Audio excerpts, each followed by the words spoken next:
اعوذ باللہ من الشیطان الرجیم، بسم اللہ الرحمن الرحیم۔ السلام علیکم ورحمۃ اللہ وبرکاتہ۔ ایک مرتبہ پھر آپ سب کو اس کلاس میں خوش آمدید۔ دورہ قرآن آ، سنت ہے نبی صلی اللہ علیہ وآلہ وسلم کی۔ آپ صلی اللہ علیہ وآلہ وسلم ہر رمضان میں حضرت جبرائیل علیہ السلام کے ساتھ قرآن کا دور کیا کرتے تھے۔ اس دور قرآن کا مقصد جو ہے وہ یہ ہے کہ ایک تو یہ کہ ہم میں سے اکثر جو قرآن پڑھے ہوئے ہوتے ہیں، پہلے ترجمہ تفسیر بھی پڑھے ہوتے ہیں، تو وہ ایک دفعہ قرآن کو دوبارہ گو تھرو کر لیں، پورے قرآن کو۔ ربنا تقبل منا انک انت السمیع العلیم۔ اور یہ دعا حضرت ابراہیم علیہ السلام کی ہے جب وہ کعبہ کو تعمیر کر رہے تھے، حضرت ابراہیم اور حضرت اسماعیل علیہ السلام۔ تو کعبہ کی تعمیر میں عمل کے ساتھ، مشقت کے ساتھ دعائیں کر رہے تھے کہ اللہ تعالیٰ آپ ہماری ان کوششوں کو قبول کریں۔ ہم نے بھی مشقت بھی کرنی ہے، محنت بھی کرنی ہے، اور اللہ سبحانہ و تعالیٰ سے ساتھ ساتھ دعائیں بھی کرنی ہے کہ اللہ تعالیٰ ہماری ان کوششوں کو اکنالج کریں، ان کوششوں کو قبول کر لیں، کیونکہ جب اللہ تعالیٰ قبول کریں گے تو پھر انشاءاللہ العزیز اس کے اندر ہمیں وہ بھلائیاں نصیب ہوں گی جو ہم چاہتے ہیں۔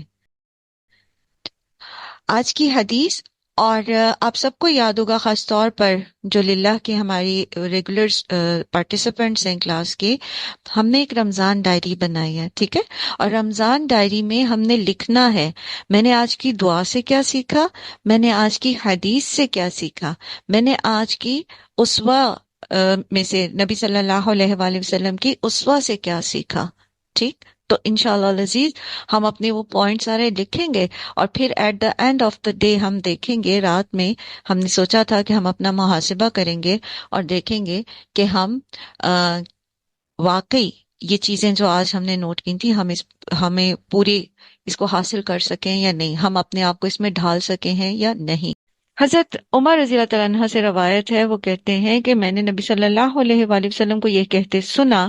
آپ صلی اللہ علیہ وآلہ وسلم نے فرمایا کہ بے شک اعمال کا دار و مدار نیتوں پر ہوتا ہے۔ اور اس کی مثال آپ صلی اللہ علیہ وسلم نے کس چیز سے دی کہ ہر وہ شخص وہی پاتا ہے جس کی وہ نیت کرتا ہے، جو اللہ اور اس کے رسول کی طرف ہجرت کرتا ہے تو اللہ اور اس کے رسول کی طرف ہجرت کا اجر پاتا ہے، اور جو دنیا کے لیے ہجرت کرتا ہے یعنی مال کے لیے یا کسی عورت سے نکاح کے لیے تو اس کو وہی کچھ ملتا ہے۔ سو اب ہم اس چیز کے لیے تیار ہو جائیں، اپنی نیتوں کا جائزہ لے لیں کہ ہم جو آج یہاں بیٹھے ہیں، ہم کس لیے بیٹھے ہیں، ہم کیا نیت لے کے بیٹھے ہیں، کیا ارادہ ہے ہمارا، اور ہم کیوں اپنا وقت جو ہے مختص کریں گے، یہ 2 یا 3 گھنٹے کس کام کے لیے خالص کریں گے اور پھر اس کو اس میں لگائیں گے۔ ہم سب اپنی نیتوں کا جائزہ لیں، ہم سب یہ نیت کریں کہ اللہ سبحانہ تعالیٰ خالص آپ کی رضا کی خاطر،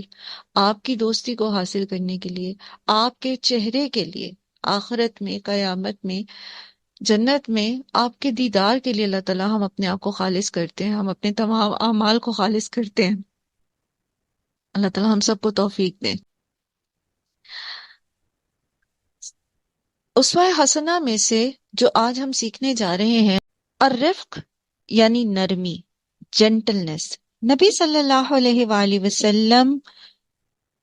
کی جب ہم سیرت کی بات کرتے ہیں نا یا سنت کی بات کرتے ہیں تو ہم بہت ساری سنتوں کا ذکر کرتے ہیں، کھانے کی، اٹھنے کی، بیٹھنے کی، سونے کی، جاگنے کی، چلنے کی، اور دیگر سنتیں۔ لیکن جو اصل اسوہ ہے، جو نبی صلی اللہ علیہ وآلہ وسلم کی زندگی ہے، یہ بھی کرنی ہے، یہ سنتیں بھی اپنانی ہے۔ یہ نہیں کہ ان کی اہمیت نہیں ہے، ان کی اپنی جگہ اہمیت ہے، لیکن وہ جو اللہ سبحانہ و تعالیٰ نے فرمایا نا کہ رسول صلی اللہ علیہ وآلہ وسلم کی ذات میں تمہارے لیے، ان کے اسوہ میں تمہارے لیے بہترین نمونہ ہے، تو وہ نمونہ انشاءاللہ ہم کوشش کریں گے کہ 30 دنوں میں 30 جو آپ صلی اللہ علیہ وسلم کے اسوہ کے پہلو ہیں، ہم کوشش کریں گے کہ ہم وہ سیکھ سکیں۔ اس میں سے ایک ہے نرمی۔ اللہ سبحانہ تعالیٰ نے فرمایا نا وَاخْفِضْ جَنَاحَكَ لِمَنِ اتَّبَعَكَ مِنَ الْمُؤْمِنِينَ، تو یہ نرمی کس نے سکھائی تھی؟ اللہ کے رسول صلی اللہ علیہ وسلم کو اللہ تعالیٰ نے سکھائی، ٹھیک ہے؟ اور اللہ کے رسول صلی اللہ علیہ وآلہ وسلم کی ذات میں جو نرمی تھی، اس کی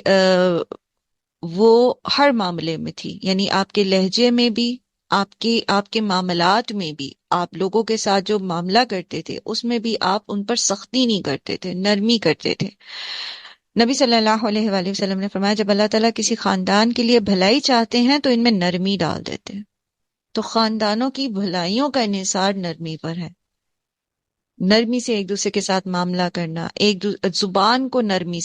نرمی کے ساتھ اپنی لہجے کو نرم رکھنا، الفاظ کو نرم رکھنا، اپنی سوچ کو، اپنے دل کو بڑا رکھنا، نرم رکھنا، لوگوں کے لیے عاجزی اختیار کرنا، نرمی اختیار کرنا، ٹھیک ہے۔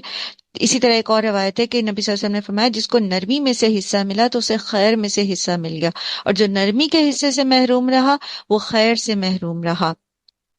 اور جو کئی خیر سے نرمی سے محروم کر دیا گیا تو اسے خیر سے محروم کر دیا گیا۔ اسی طرح نبی صلی اللہ علیہ وآلہ وسلم نے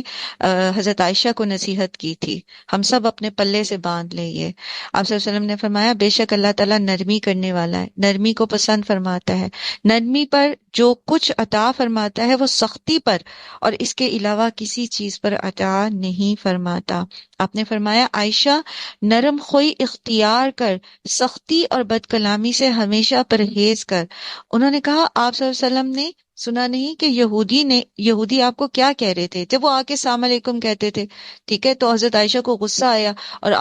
حضرت عائشہ نے کہا کہ تم مرو جا کے اور تمہارے لیے ایسے اور ایسے ہو، اور آپ صلی اللہ علیہ وسلم نے فرمایا نہیں، اس طرح سے نہیں کہنا، ٹھیک ہے؟ آپ صلی اللہ علیہ وسلم نے فرمایا تم نے نہیں سنا میں نے انہیں کیا جواب دیا؟ میں نے ان پر انہی کی بات کو لوٹا دیا، آپ نے کہا تھا کہ وعلیکم، ٹھیک؟ تو نرمی سے معاملہ اگر کوئی آپ کے ساتھ درستی کے ساتھ بھی کرتا ہے، سختی کے ساتھ بھی کرتا ہے، زیادتی بھی کرتا ہے، تو مومن وہ ہوتا ہے جو نرمی کے ساتھ معاملہ کرتا ہے۔ نبی صلی اللہ علیہ وآلہ وسلم نرم مزاج تھے، یہود آ کر ان کو